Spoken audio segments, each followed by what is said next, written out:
toi, j'aimerais aujourd'hui t'expliquer et te parler d'un sujet qui me tient particulièrement à cœur et te dire en quelques mots pourquoi je travaille avec les pierres et comment toi-même tu peux débuter dans ce domaine. En résumé, cela fait quand même maintenant quelques années que j'ai fait leur rencontre et je dois t'avouer que j'ai jamais été déçue avec elles. Je te dirais même qu'elles ne cessent de me surprendre.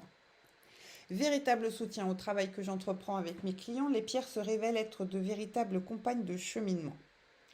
Blocage des émotions, difficultés de verbalisation, problèmes de peau ou de sommeil, maladie du sang, protection, leurs aptitudes sont très très larges et très vastes.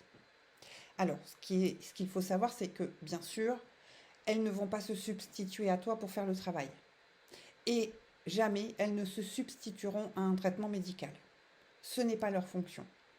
Leur objectif, c'est t'accompagner, pas de faire à ta place.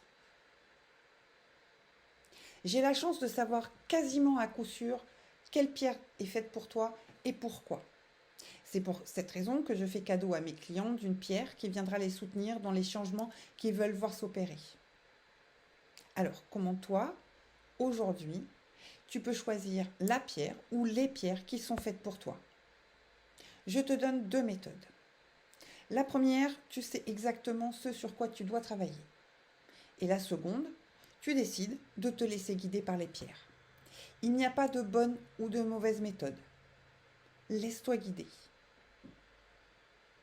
En tout premier lieu, si tu sais ce sur quoi tu dois travailler, n'hésite pas à aller t'informer.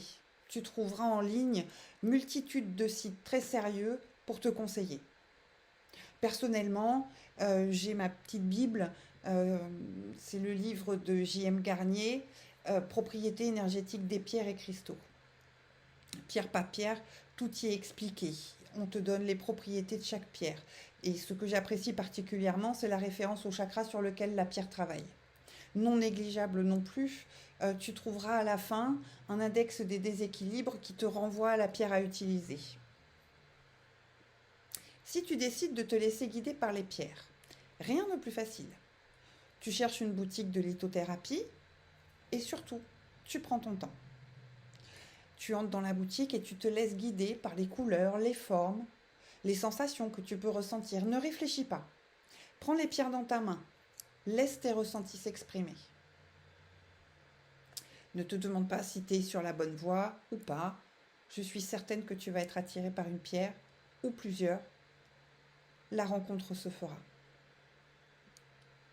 Quand tu as trouvé ta pierre, avant toute chose, tu dois la nettoyer. Les pierres peuvent se charger des énergies qui les entourent. Donc afin de pouvoir les utiliser sans interférence, rien de plus simple, tu ouvres ton robinet, tu laisses l'eau couler sur la pierre pendant quelques secondes. Une pierre est strictement personnelle, donc tu ne peux pas la prêter. Au bout de quelques jours, la pierre va se caler sur ta vibration et c'est avec toi qu'elle travaille.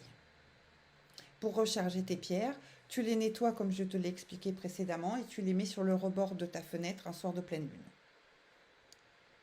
Il arrive quelquefois que les pierres soient fatiguées, qu'elles se brisent ou se perdent. La plupart du temps, c'est le signe que leur mission est terminée. Le plus beau cadeau à leur faire est de les rendre à la terre. Mon rituel est de les enterrer au pied d'un arbre, sans oublier bien sûr de les remercier de leur précieux soutien. Je pourrais te parler des pierres pendant des heures, et j'ai essayé ici de te donner les informations qui me paraissent les plus importantes pour débuter. Tu as des questions? N'hésite pas, envoie-moi un message privé, je me ferai une joie de te répondre. À très vite!